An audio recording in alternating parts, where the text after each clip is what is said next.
Alright guys, ang time ko na guys, panayang ligong dagat guys. Alright guys, sa video na to guys ay ipapasyal na namin kayo guys sa pinakadulo ng barangay ng Anda. Ito kasing barangay namin guys ay barangay Candabong. Ito yung pinakadulo. Siyempre may pinakadulo din sa kabilang side, ang Badyang. Tara guys, pasyalan natin.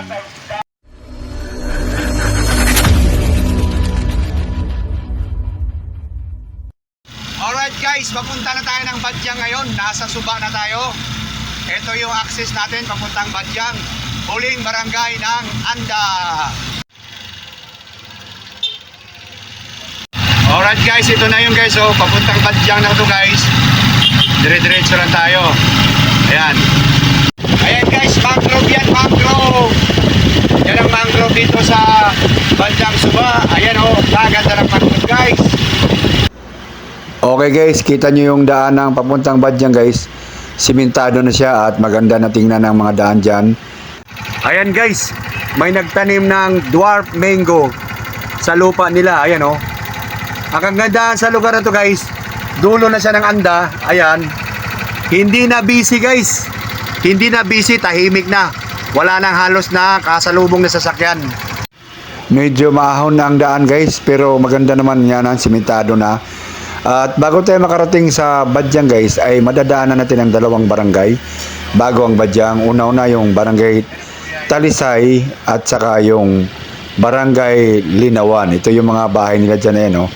Progressive na rin at magaganda na rin yung mga bahay nila. Marami din kasi mga teacher dyan, police, seaman at mga nakasawa ng foreigner. Kaya ganun kaganda. Ang Talisay guys, ayan mga bata nagtitraining. Ayan. Okay ba? Okay guys, bago tayo makarating sa Badyang guys, madadaanan na natin yung Talisay guys. So ito yung barangay Talisay guys, ayan o. At tuloy-tuloy yan. At ang Talisay guys ay medyo malapit sa oversea na mga sa dagat. Ito yung mga bahay nila guys, ayan o. Magaganda yung bahay sa Talisay guys. Ang kasunod ng Talisay guys ay ang barangay Linawan. So Linawan, ito yan. Itong lugar na to, sakop na to ng Linawan guys. Itong lugar na yan. Linawan na to guys. At yan ang huling barangay bago makaparating ng Badyang. So tinan nyo yung mga view guys. At malaw. Barangay Linawan. Ito yung barangay Linawan bago mag-Badyang. Kita mo yung mga bahay guys sa barangay Linawan. Ayan o. Palasyo yan guys. Marami mga foreigner din dyan nag-asawa. Ayan o. At papasok na tayo ng Badyang. Ayan, papunta na tayo ng Badyang guys. Okay, sa area na to guys, Badyang na to guys. Ito na yung Badyang na kuhan. At nakita nyo yung mga bahay guys. Ayan o. Progressive may mga bahay dyan. Marami kasi naging seaman dyan. Teacher, naging police din. At marami ding nag-asawa ng foreigner yan. Kaya yung mga bahay nila dyan ay talagang progressive. At busy na rin yung lugar na yan. Kaso lang yung mga series hindi na nakakatagos dyan kasi nga medyo may mga kuwan na kasi yung mga tao dyan, mga sasakyan, may mga sariling kotse na kadalasan mga nagmumotor. Kaya doon sa Anda, public sa poblasyon, sinusundo na yung mga pasahero kaya medyo wala na nakakatagos na pasahero galing kung sasakyan ng series. Ang barangay Badyang guys ay nasa highway lang tayo, pero sa totoo lang guys, yung mga bahay dyan, residente, may mga pasukan yan. Doon sa mga looban, yun, ang dami din doon. So, dito lang tayo sa mga highway kasi una-una wala tayong guide dyan sa mga looban. Baka mawala din naman tayo. At hindi natin alam kung anong dapat natin pasukin. Pero, ipakita ko sa inyo mamaya yung mga pasukan ng mga sityo-sityo nila sa Badyang. Ito na guys, paangat na tayo para sa papuntang Lamanok. Ayan na oh. So ayan guys, kita nyo yung mga bahay dyan guys. May mga parang native na bahay lang at may mga progressive na bahay malalaki din. Ayan yung kanilang basketball court dyan, ayan basketball court nila yan guys. Matibay din yung mga player dyan sa Badyang. Pagka naglaban-laban nga rin, ang ganda rin ng laban. Lalo na pag poblasyon, Badyang, ganun. Hindi rin sila nagpapatalo guys kasi talagang kuwan eh. Okay guys, ito yung tinatawag na Lamanok. Island. Napo entrance fee. Lamanok Island guys ay yun dun tayo. Ayan na. Ayan guys, doon. Mangrove yan dyan guys, mangrove. Mangrove at yun ang lamanok doon. Parang na-island siya at ay may nakita kayong bubong doon guys. Kita. Yan ang mga kuwan doon. May bangka yan dyan, sasakyan nyo yan. 300 yata ang papuntang lamanok. Ang lamanok guys ay bali may parang religion na nagbuo dyan. Tapos wala na yata ngayon. Yan yung dasalan nila. At ayun ay parang sagrado sa kanila yan. Ito yung view niyan guys. Ayan o. Yan, view yan. Ayan. Yan yung view dyan. Ayan. Yung rila namin. Rila pala ng uncle ko, hindi pala amin. Ayan. Okay guys, dati may naghaharang ditong barangay. Kasi magkakaroon kayo ng tinatawag na entrance. Nong, wala namang entrance dito papuntang Lamanok? Saan? Asan kami magbabayad? Kunwari, kung papasok kami, kunwari lang. So bababa kami dyan. Wala na dito. Og Tagaanda, pila po bayad? 50. Ano yun? Mangrove na yun. Wala pang Lamanok yun. Boardwalk lang pala. Pag hindi Tagaanda, Buanda. 100. Ganon din. 100 daw. 100. Okay guys. Boardwalk lang yun. Ang ibig sabihin ng boardwalk guys ay mayroong nakakuan dyan. May patwalk dyan na makikita nyo yung buong mangroves dyan. Yan tinan mo yung mangroves kaya napakapal guys. Oh. Sa pagsanay ka sa mangroves guys, nandyan yung mga malalaking alimango at malalaking king cobra. Tama ba? Walang king cobra dyan. Walang king cobra. Philippine cobra lang siguro. Anyway, wala dang king kasi mga may mga wild monkey daw sometimes. So ganun ka preserve yung lugar guys. Ganun ka preserve yung lugar na hindi ginagalaw yung mga wild elements or mga wild animals. Ayan guys, ganun kasukal yan guys. Ayan o. Ayan o. Ayan, ganun yung view niyan guys. Ayan o. Okay. Matatagpuan to sa may Badyang. Pinakahuling, ito kasi guys, papuntang Kugtong to ma'am na no? Kandihay muna. Sa Kandihay. Dati guys, ang pangit ng daan. Tama ba ma'am? Ang pangit ng daan dito guys. Ngayon kita mo, pang kuwan na guys. Talagang panglaban na sa kuwan. Hindi. Kandihay daw ang dugtong yan. Dati hindi mo nakakatamad pumunta rito. Pati kami, hindi kami pumupunta rito kasi nakakatamad ngayon. Wow, ang ganda na. Kita mo. Guys, yan o. So, ito yung sinasabing pinakadulo ng barangay ng Anda, ang Badyang. At, yan. So, tingnan pa natin yung mga beauty yung bunso guys. Papusing siya. Ayan, mangroves guys, yan, dyan. Ganun kakuan. So, bunso, paspusing-pusing, Ayan, Okay. Ayan. Ayan guys, ganun kasukal, Alam guys, ikot lang tayo dito konti. Ayan, kita nyo yung mga view na yan. Nandito tayo sa pinakakalsada. Lahat yan ay mangroves yan guys. At masukal lahat yan.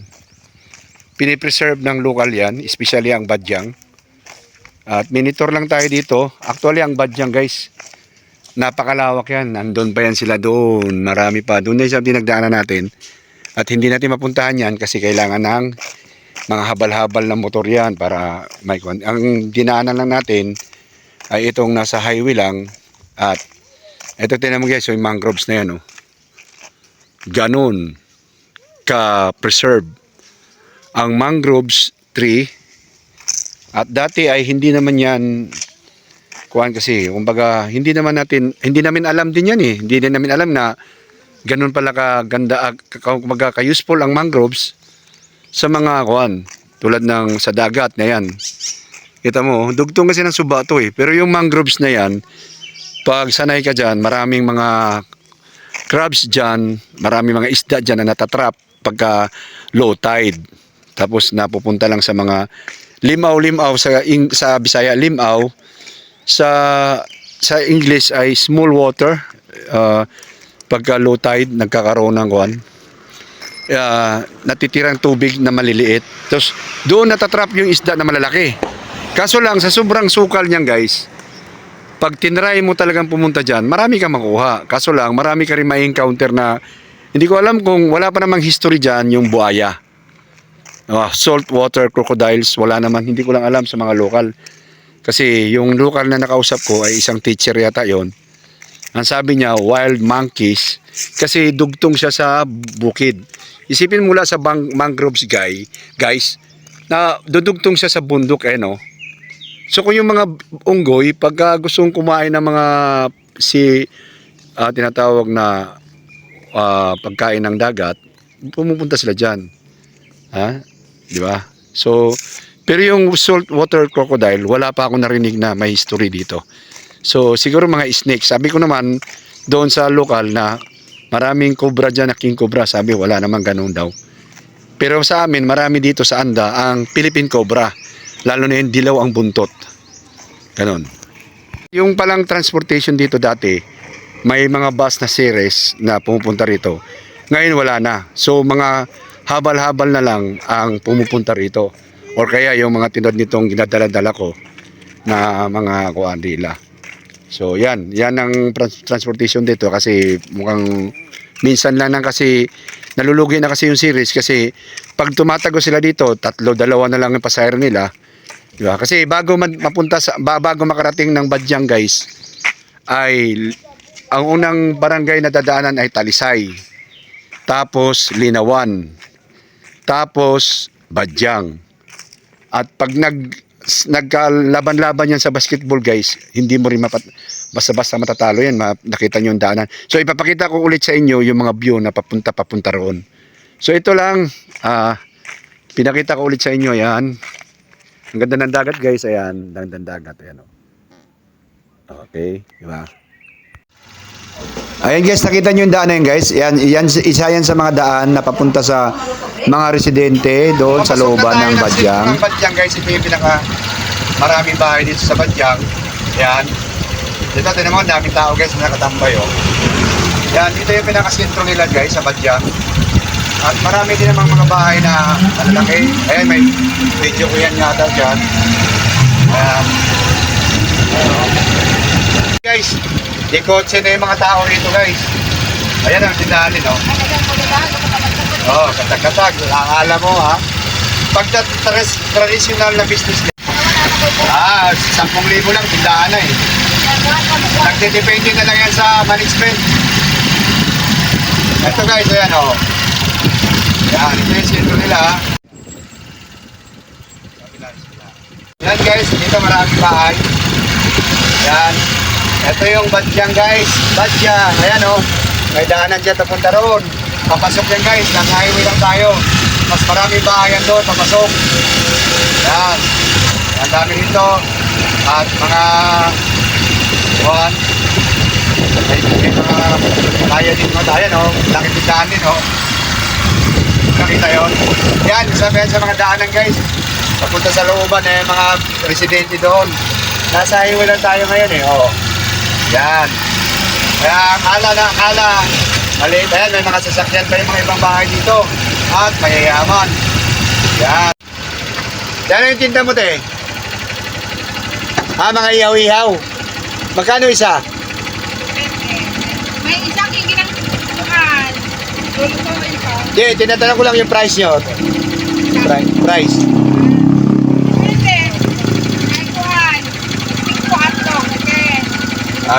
Yung atay?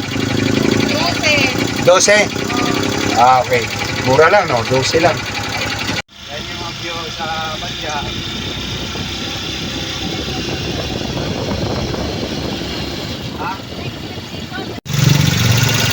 Yan, Badyang. Yan, daanan niya guys, yung taron. May mga residente niya dyan. Ayan Yan. Okay.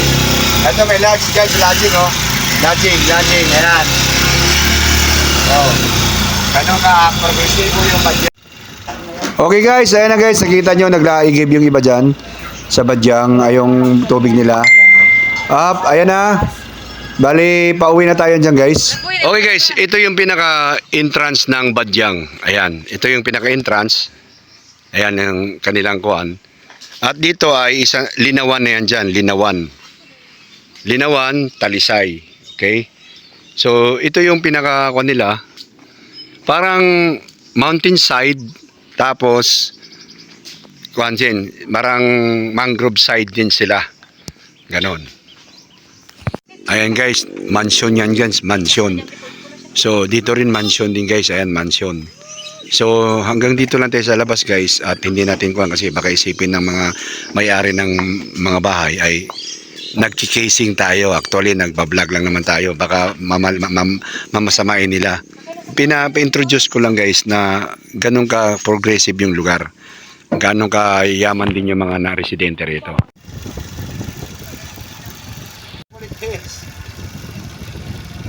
Yan o. Ganda.